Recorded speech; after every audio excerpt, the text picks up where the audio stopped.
Pertemuan 10 Thread SMP dan microkernel.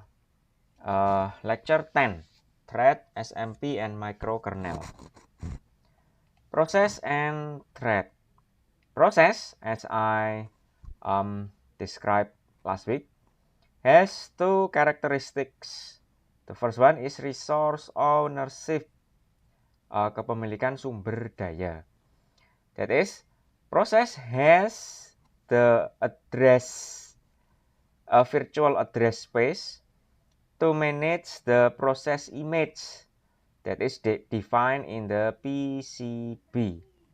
And then the second one is the scheduling execution, penjadwalan eksekusi. It follows an execution path or trace. And it has the switching from one process to the other processes. These two characteristics are needed independently by the operating system.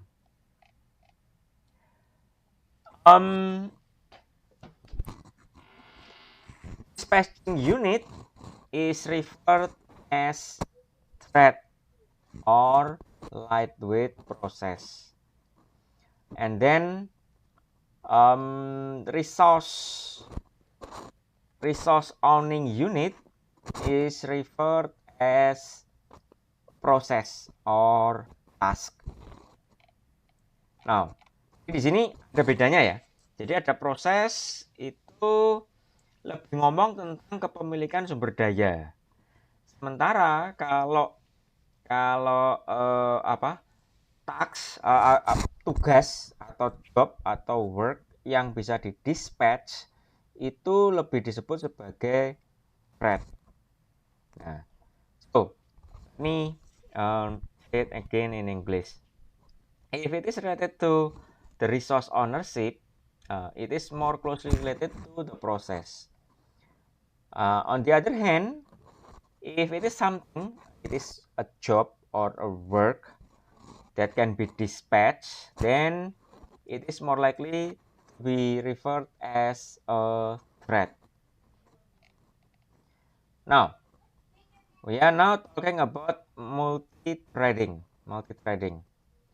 It is the ability of operating system to support multiple concurrent execution path inside a single process. So there are 4 types here. First one is one process, and then for that process it has only one thread. Di sini ada satu proses, di dalamnya cuma ada satu thread. Terus ke bawah dulu, atau kanan dulu, bawah dulu aja lah. Ada multiple processes, tapi for each of them it has only one thread per process. And then going to here, this one is one process that has multiple threads. Jadi prosesnya satu, tapi threadnya bisa banyak.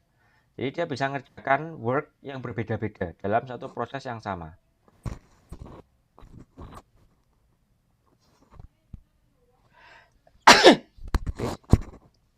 Yang berikutnya gabungan. Multiple processes and then there are multiple threads per process. Now, this one, a single thread. MS-DOS support the user process, a single user process, and then also a single thread. This one, MS-DOS. And then some Unix support multiple user process, but for each one of them only supports one thread. So it is something like this. This one of several unique variants. And then Java Runtime Environment (JRE) is a single process with many threads. This one, JRE. Lastly, this one, many process and many threads can be found in Windows, Solaris, and then modern version of Unix, including Linux. This one. Now, again, refreshing about the process. Refreshing about process. Proses itu apa? It is a virtual address space that has the process image, and then it has a protected access to the processor, to other processes, to files, and then I/O resources. This one is process. And then now thread in the process, for every single thread, it has an execution status, which is like running or ready or others. And then thread contexts are safe when it is not running. And then it has execution stack. And then it has a static storage for every thread. That is for a local variable. And then it has access to memory and other resources coming from the process. So that means all threads from a one process share those resources from the process. Jadi di sini satu proses itu yang megang resource. Jadi kalau di dalam satu proses itu dia punya banyak threads, maka threads-nya itu saling sharing resource yang dimiliki oleh si proses. One perspective. One way to see a thread is that it is a program counter, independent program counter that is operating inside the process. Jadi dia sendiri suatu program counter sendiri yang independen, yang bekerja dalam satu proses. Ini contohnya, this is a diagram here. This one is on the left hand side, a single threaded process model. It has process control block, it has user address space, and then user stack, and then kernel stack. For the multi-threaded process model, it has the process control block, it has the user address space, but it has this one. For every single thread, it has thread control block. And inside it, it has user stack and kernel stack. It is the same for other threads. For example, this one, the second thread, it has thread control block, its own thread control block, its own user stack, and then its own kernel stack, and so on and so forth. So we can see the difference here. The user stack and the kernel stack will get another thread control block here for a new thread inside the process. This one, the gray area, showing the process. This one is also the process, but in this case it has 3 threads. So far, is there any question? Ada pertanyaan dulu sampai sini. Is there any question so far? Jadi thread itu mirip seperti subproses. Jadi dia proses di dalam proses. So thread is like a sub-process. It is a process inside a process. However, we call it, rather than sub-process, we call it as threads.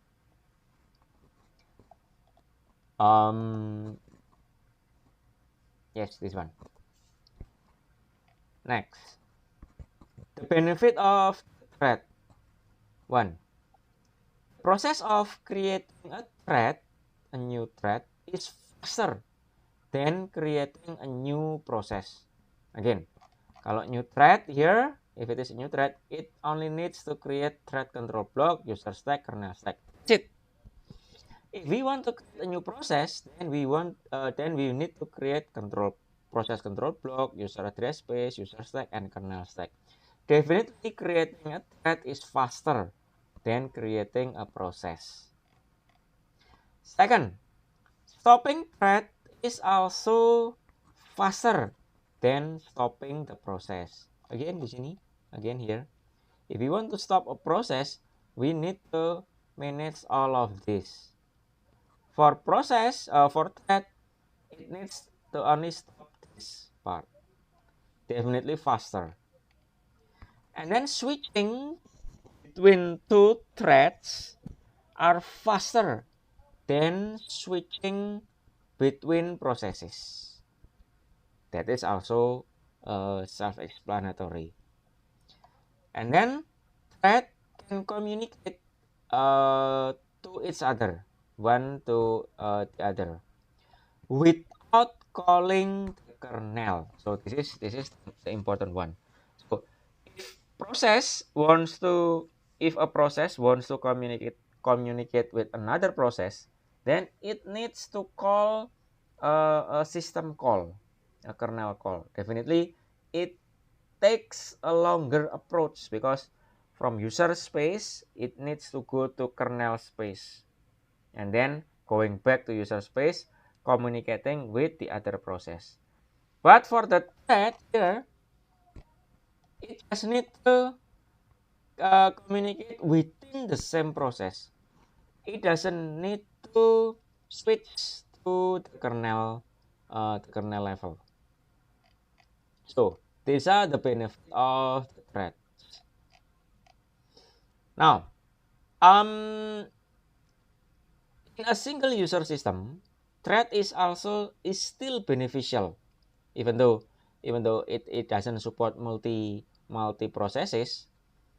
Even in a single process, it can benefit us the user. Why? Because the thread can be allocated as foreground work and background work. Foreground is taking care of the user input, and then the background is doing processing, calculating, and so on and so forth. That can be done without the user interruption. So there are two tasks here, two jobs here that can be done simultaneously. And then it can do asynchronous processing. So if it requests some, for example, I/O device, then it can be left behind to other thread, and then the main thread can do other processing. And then it speeds the execution, speed up the execution. And then it has a modular program structure. So one module can be responsible to one thing, and it doesn't have to know every single thing that will make the module bigger than it should be. Jadi kalau dalam struktur program modular di sini, dia bisa dibikin dari banyak bagian, banyak part. Setiap bagian bisa bertanggung jawab dengan tugasnya sendiri.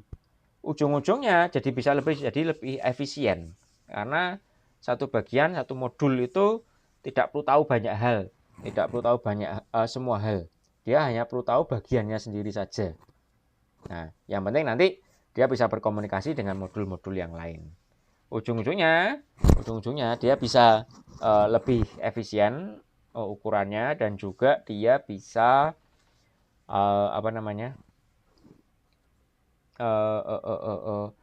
bisa diganti, bisa dimodifikasi dengan lebih mudah per modul modifikasinya. Jadi tidak perlu memodifikasi keseluruhan. Next, thread handling.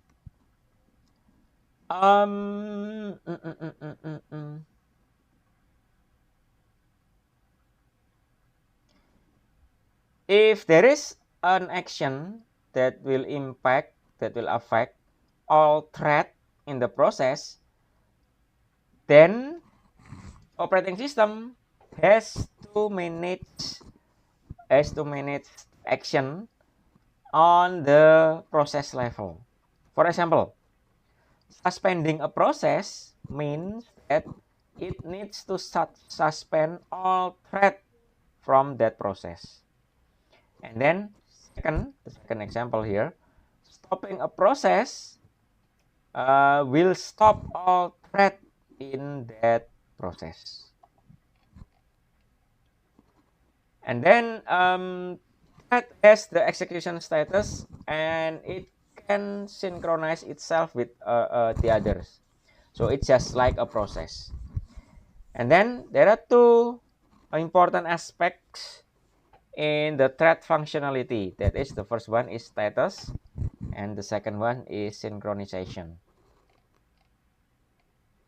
Now, talking about the status first.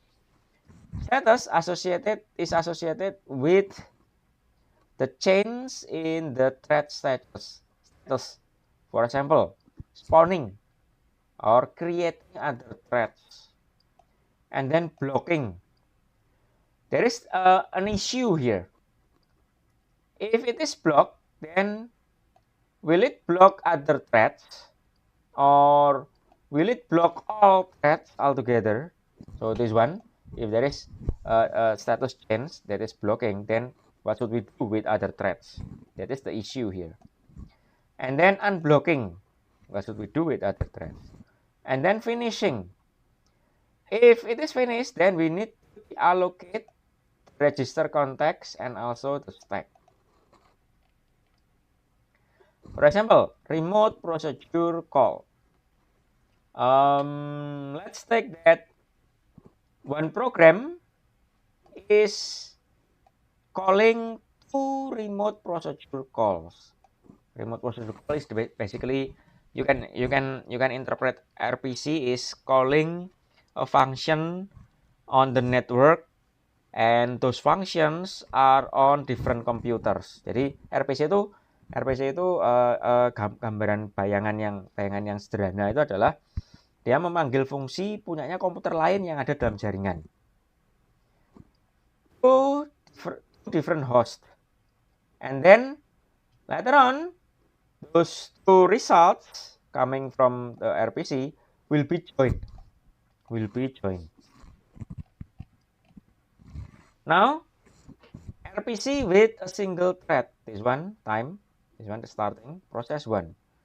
Here running, and then process 1 running up until this point, and then there is RPC request calling the server. Then the process 1 cannot do anything. Process 1 here is waiting basically. And then when the server gives the result here, process 1 can continue processing. And then up until this point, again another RPC request going to server. At this point of time, the process 1 is doing nothing, basically just waiting. When the server returns the answer, then it can continue its processes. This is for the single thread. Now, this one, if we call the RPC with one thread per server, thread A, process 1, still process 1, but process 1 here has two threads, thread A and thread B. Thread A working up until this point, there is an RPC request. Thread A waiting. So in that case, process 1 will execute thread B, running thread B here. Up until this point, thread B call an RPC request too. So in this case, at this part, they both waiting. After this time, the server has written the result. Thread A continue. Up until this point, it waits because it needs the result from thread B. It waits, and up until this point, the server is done. So thread B continues. After continues, up until here, the thread B finishes, then thread A can continue the processing. So compared to here, we can see this one is shorter. This one is shorter compared to this one. Now, multi-threading on a uniprocessor. This one time. Thread A process 1 running here. Thread B ready. And then there is an IO request. Because IO request, thread B running. Request complete here, ready. Thread B running up until here expires. There is a time limitation for that, for this thread, so it expires. Now The processor starts executing thread A again here. Up until this point, it hits the time limit. So it stopped, and then this one process created for thread C, it is waiting up until this point. It runs because thread A stopped. This one is showing how the threads are running in a single processor. Jadi kalau dalam satu prosesor itu contohnya seperti ini. Jadi ada 3 thread di sini, ya dia runningnya gantian karena prosesornya cuma satu, core-nya cuma satu. Ini contoh dari struktur thread dari aplikasi Adobe PageMaker. Ingat, buku ini keluarnya 2000-an awal. Saya lupa, 2007 atau berapa gitu kan. Jadi zaman segitu Adobe itu satu aplikasi, dia punya banyak thread. So this book was published in 2000 something, I think 2007. And during those at that point of time, here an example, an application called Adobe PageMaker has had a multi-thread architecture. Dia punya thread yang khusus untuk mengurusi menggambar di layar. Dia juga punya thread khusus untuk mengurusi event handling, menerima inputan dari user. Dia punya thread khusus untuk menangani service. Di sini ada service inisialisasi, import, autoflow, dan printing. Jadi bisa dilihat zaman segitu pun 2000-an awal pun itu sudah aplikasi-aplikasi itu sudah mulai menggunakan sistem multi-threading. Now, sebelum ke sini ada pertanyaan dulu. Before I continue, is there any question? Is there any question? Okay, let me continue. So, thread implementation categories. There are 2 levels here. The first one is user level thread or ULT. The second one is kernel level thread or KLT. It is also called as kernel supported threads or lightweight processes. Now, moving on the first one, user level thread. In this case, in this level, all of thread management is done by the application. Kernel, operating system kernel, doesn't know anything about the thread. So here, the diagram here. Here is the kernel space. This is pure user level here. It doesn't know. It doesn't have any thread. It only has one line here going to the user space. And then here in the thread library, it creates 3 threads. Jadi di dalam thread library di sini dia punya 3 thread. Di bagian kernel space ini dia kelihatan cuma satu prosesnya saja. And then here, the relationship between ULT status thread and the process. In this case, process B running. It has 2 thread 1 and thread 2. Thread 1 is ready, thread 2 is running. And then when process B is blocked, even though this one is ready and running, but both of them are blocked because process B is blocked. When process B is ready, those 2 threads are still blocked. They're still not running, even though the status here is running. Now, when process B is entering the running state, then it can continue the processes. In this example, thread B is blocked and then thread 1 is running.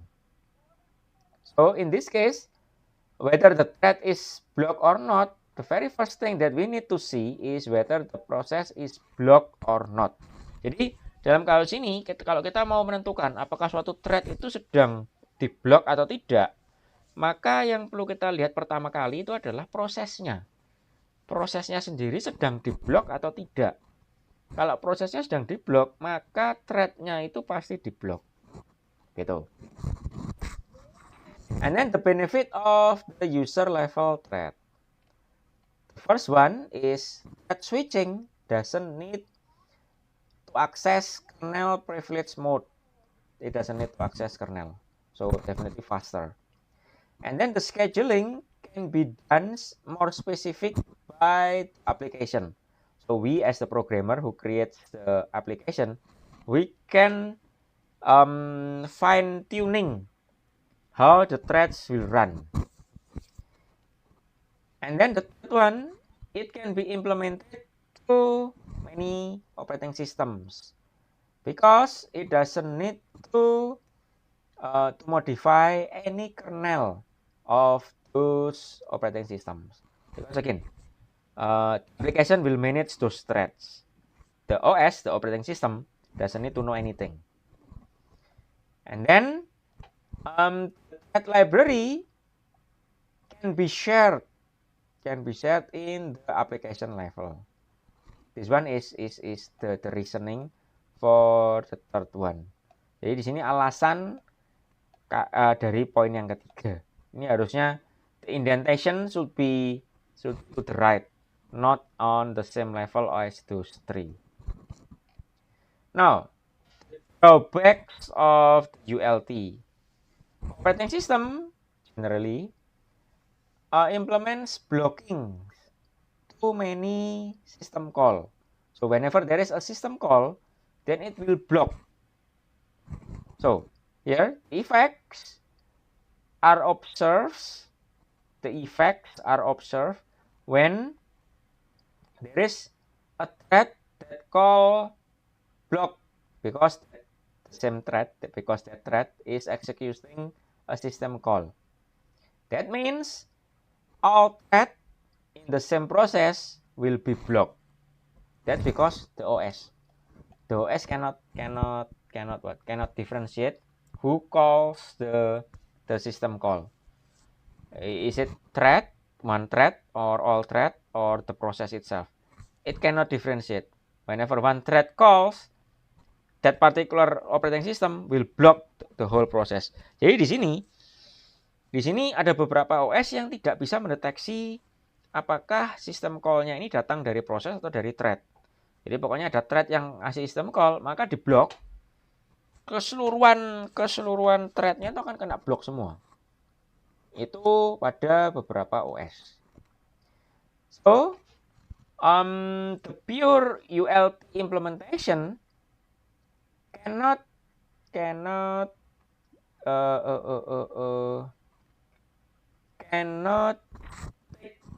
benefit from the multiprocessing. I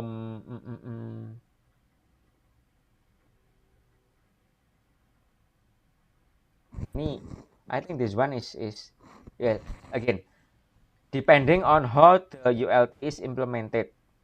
So if there is a multiprocessors in the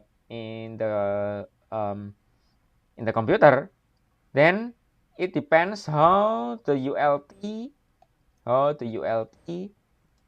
is implemented so that it can use those the multiprocessor. So yeah, ini tergantung, again it depends on how the ULT is implemented. Now, ULT implementation strategies. One, because this one, to avoid this one, blocking the whole thread, is converting blocking system calls to non-blocking system call. How? With rewriting the application from many threads to many processes. Jadi kalau memang threadnya tuh seringkali manggil sistem call yang menyebabkan blocking, maka di rewrite.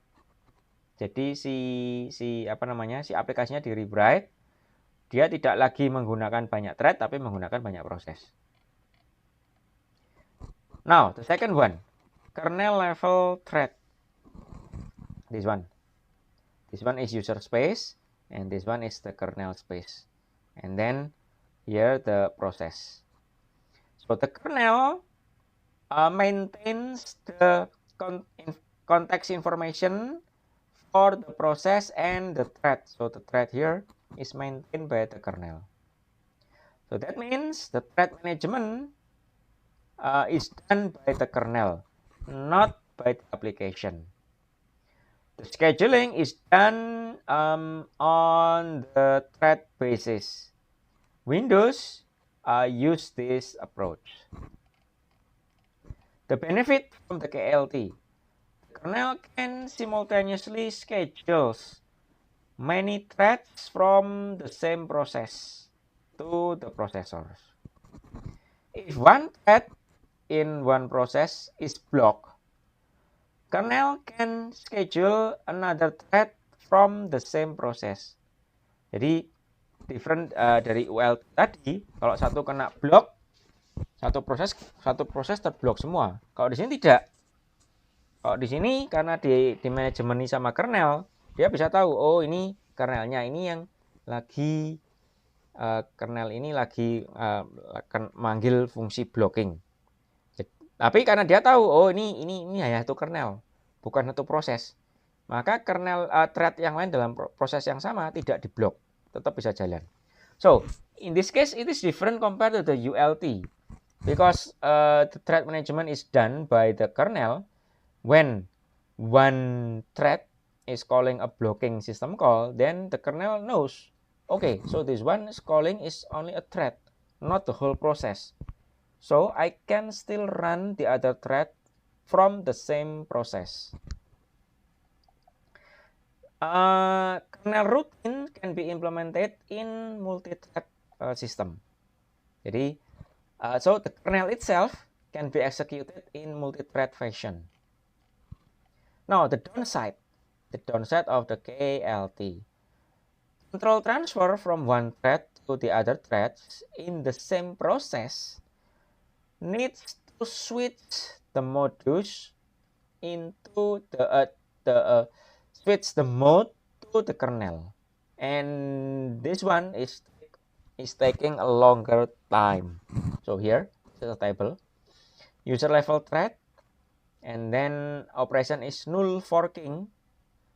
It takes only 34 microsecond. If there is signal wait, it takes only 37 microsecond.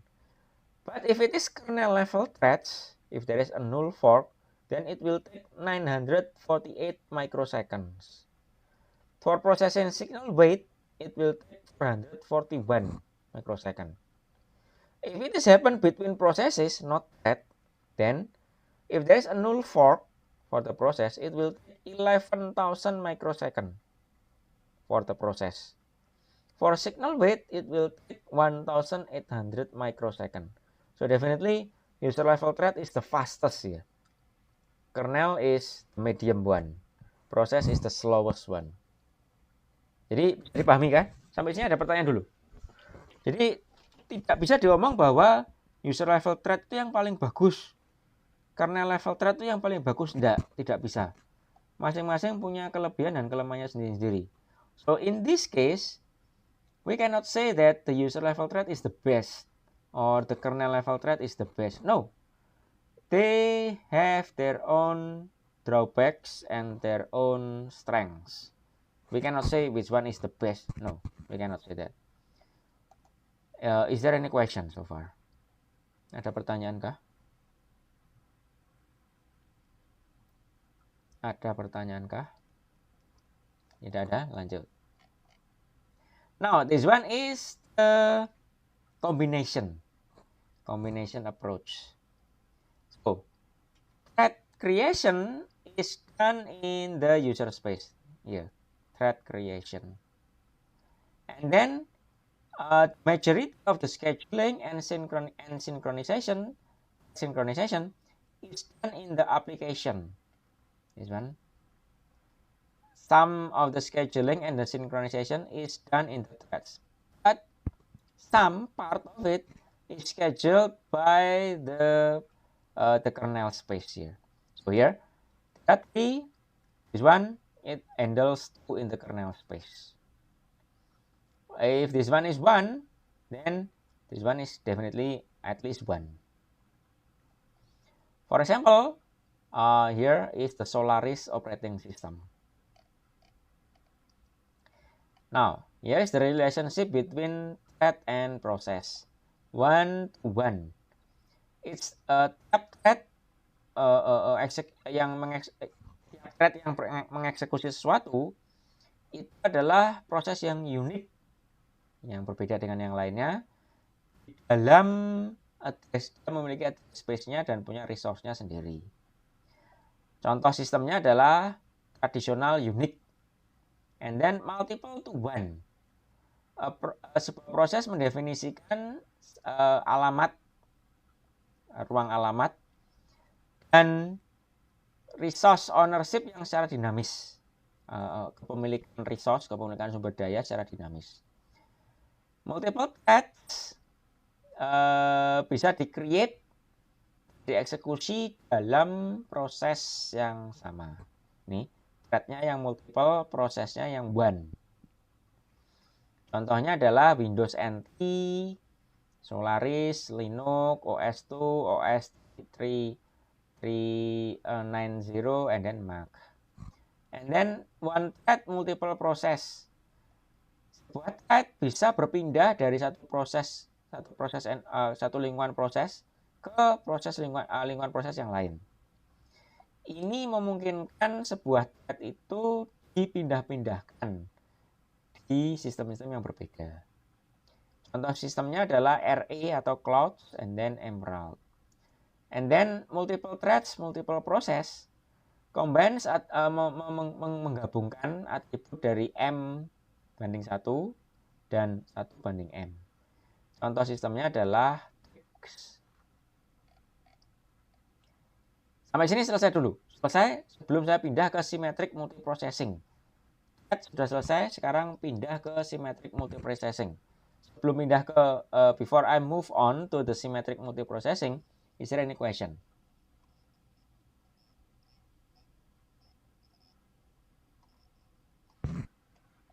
No? Let me continue then. Symmetric multiprocessing. Traditionally, computer is shown as a sequential engine, sequential machine. That is, processor executing one by one instruction. The instruction one by one, line by line. Sequentially, in sequence. Every single instruction, it is a part of a sequence. Now, how do we provide a parallelism, parallel work for computer?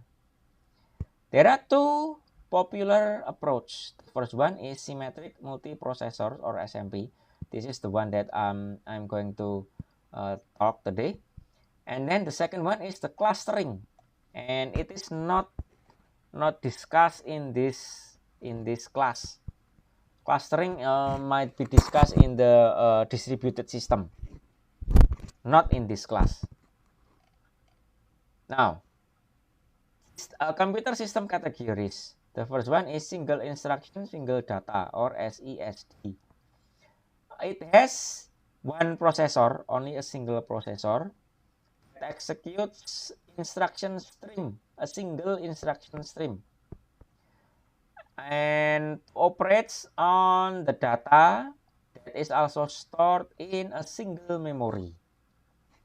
And then the second category is single instruction multiple data or SIMD. Each instruction is executed in a set of different data by different processors. And then this one, multiple instruction, single data.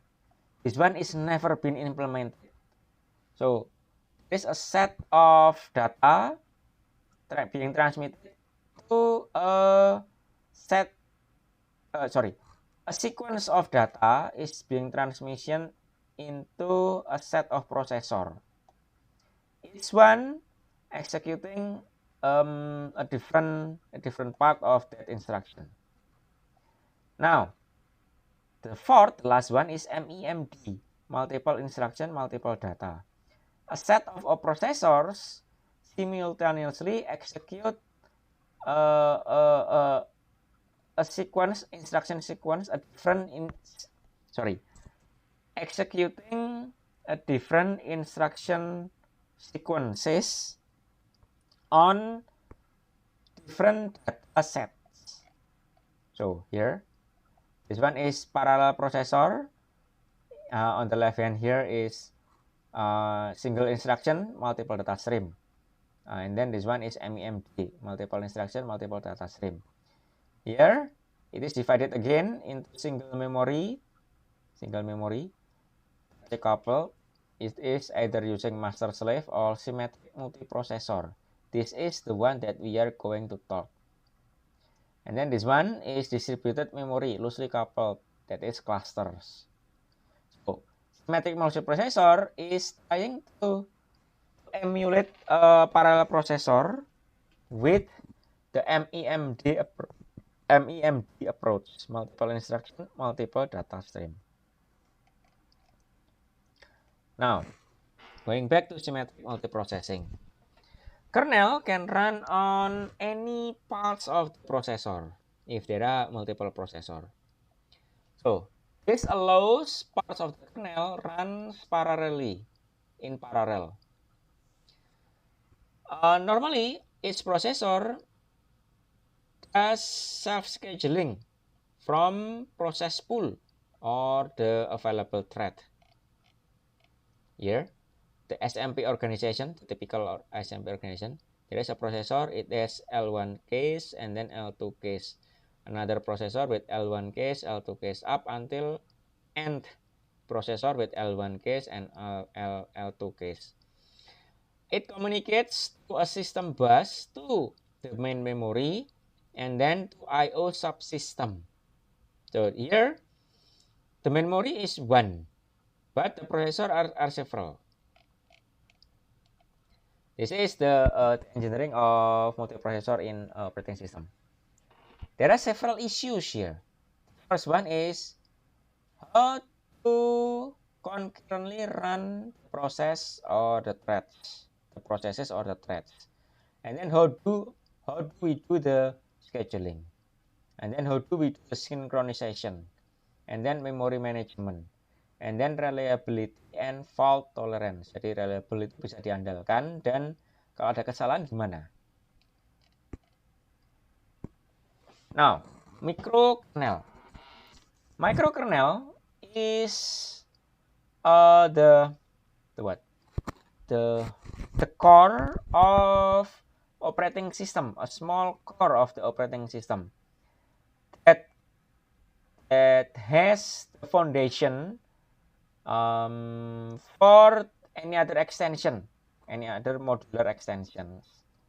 The big question for the microkernel is that how small it should be so that it can be called a microkernel. So one big question in this case is there a driver for a device in the user space or in the kernel space? That is the major question there. Practically, this approach gives the more flexibility and then more modularity. This is the kernel architecture. This one is layered kernel and then this one is microkernel. In the layered kernel, this one is hardware and then this one is the kernel mode. This one, the first layer is primitive process management. Ada layer pertama yang berhubungan dengan hardware. This one, primitive process management is managing all the hardware connection. And then there is virtual memory and on top of it. And then on top of it there is I/O and device management. On top of it, there is an inter-process communication. On top of it there is file system. And then on top of it is the user mode, the application that the user runs. This is the layer. For microkernel, it is different. There is a hardware, and then there is a microkernel in the kernel mode. So the kernel mode here is very simple, very thin. For the user mode, it will manage every single thing in here.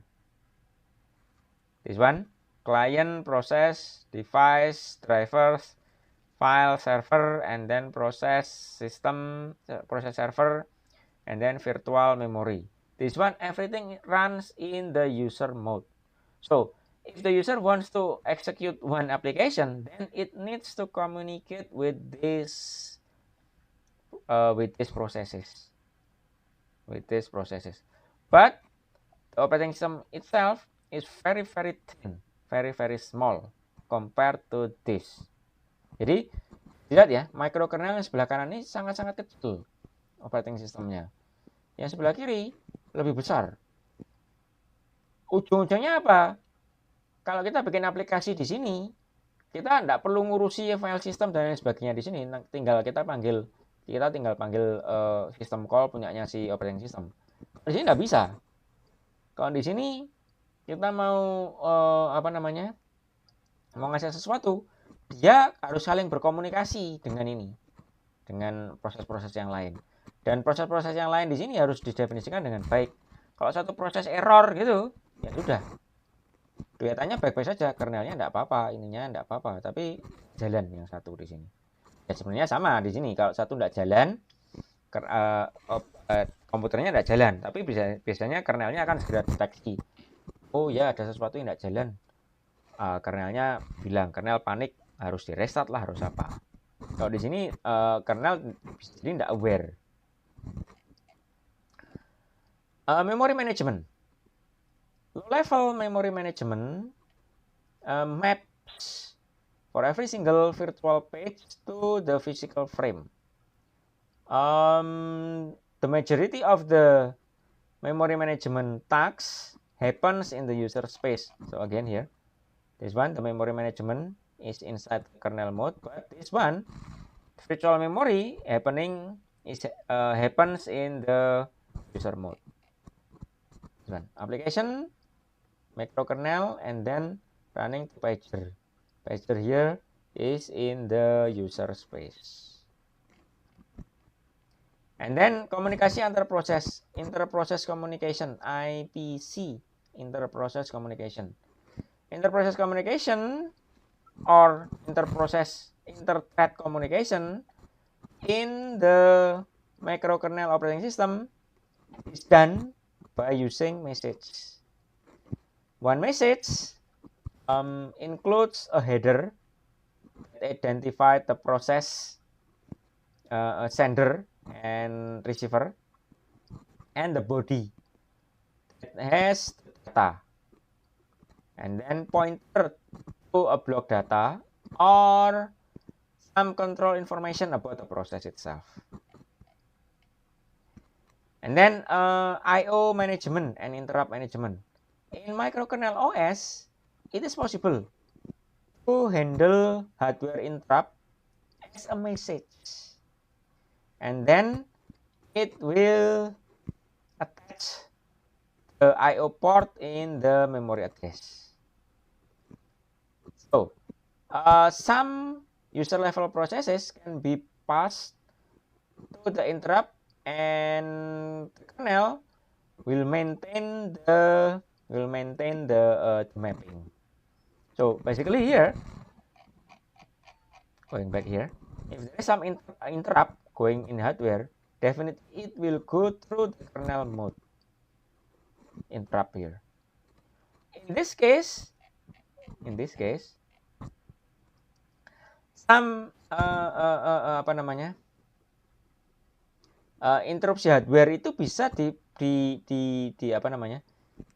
ditangani dengan sebagai message. Jadi nanti kok sebagai message yang dihandle antar proses, antar aplikasi di sini. Seolah-olah itu sebenarnya bukan sesuatu yang datangnya dari hardware yang harus sangat diprioritaskan, tapi seolah ya sama seperti message yang lain yang terjadi antar proses dalam user mode. Now, benefit of the microkernel. The interface is uniform. regarding to the request. And then it is extensible, easily extended, bisa dengan mudah di-extend karena tinggal ditambahkan user aplikasi di user process, so that we can, in this case, we can just add another user space application and then it is extended. And then flexible, the kernel is small enough to be modified.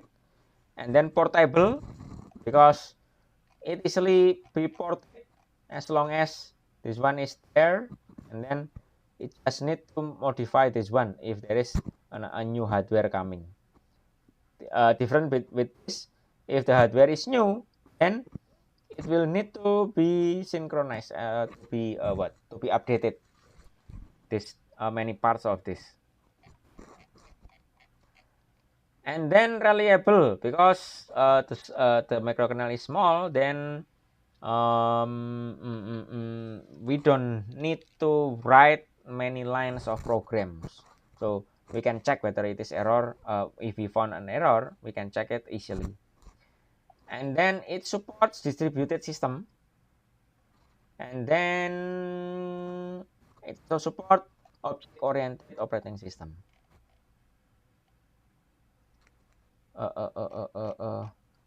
Why we talk about the microkernel? Again, Linux and then Windows doesn't use microkernel. So why we talk about this microkernel? It is because the author of this book, if I'm not mistaken, Tannenbaum, this person, he strongly support a microkernel. He even created an operating system called Minix, and it is a microkernel operating system. So that's why in the book it talks about this one. Jadi kenapa tuh kok kita ngomong tentang microkernel? Windows itu nggak pakai microkernel, Linux itu juga nggak pakai microkernel. Nah, terus ngapain kita ngobrol tentang microkernel? Ini karena si pengarang bukunya ini soalnya dia itu support microkernel, bahkan dia tuh membuat sistem operasi yang berbasis microkernel. Kalau namanya Minix. Nah, makanya dia ngobrol tentang microkernel ini. Tuh, is there any question so far? Is there any question so far? No? Let's continue. Case studies, process approach. The word process, different OS has different support. How the process is named, how the thread is supported, how the process is represented, how the resources for the process is protected, and then what kind of mechanism are used for the communication and synchronization among the processes, and then how the process is connected to other processes. Now in Windows, process and service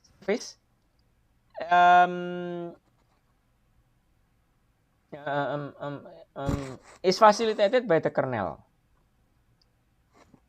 the Windows kernel, and it is relatively simple and then for the general purpose. It is implemented as an object. It is created new or duplicated for existing ones. And then executable processes can has one or more or multiple threads. And then process object and thread has the ability to synchronize. The ability has the built-in feature to synchronize itself. This one is for the use case for the Windows 8. The application consists of one or more processes. Every process supports a resources that is needed to execute a program. Thread is an entity inside the process and can be scheduled to be executed. And then the job object allows the group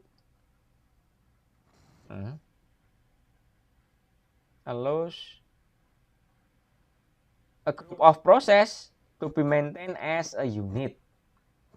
And then thread queues is collection of worker thread that can efficiently executing callback, synchronous callback on the application name.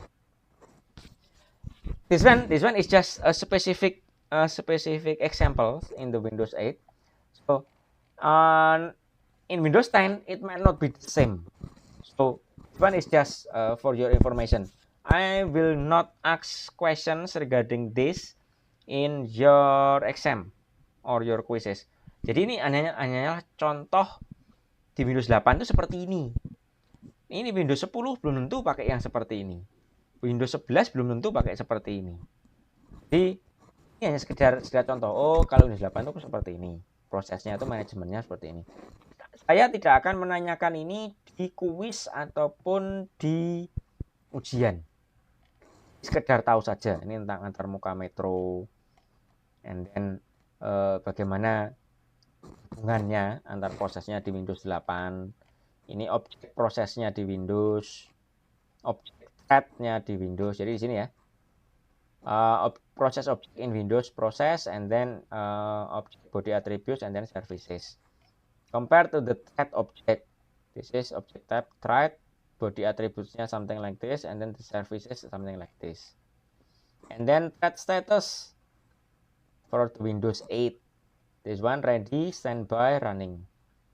And then not runnable here, transition, waiting, and terminated. This is for Windows 8. And then Windows support for the SMP. Thread can run on any processor, but the application can limit the equation here, the movement of the thread. And then soft binding. Dispatcher tries to pass one thread, ready thread, to the processor, same processor when that thread was last run. This helps to use data that might be still in the cache or the processor registers from the previous execution. And then hard binding, one application limits the thread to a specific processor. And then this one is an example for the Solaris operating system. The process is this one, something like this. Again, I will not ask this question. This one, the relationship between process and thread in the Solaris. This one is the process, kernel thread here. There is this one, lightweight process. And then on top of it is the user thread.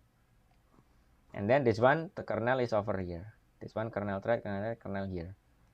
It communicates with system calls. And then this is the comparison between Unix and Solaris traditional. This is the Unix process structure, and then this is the Solaris process structure. Solaris replaces the processor block with a list of LWP. Jadi itu bedanya utama. Solaris itu punya LWP di sini. LWP itu di sini. Lightweight process. Ini yang Unix yang lain tidak punya.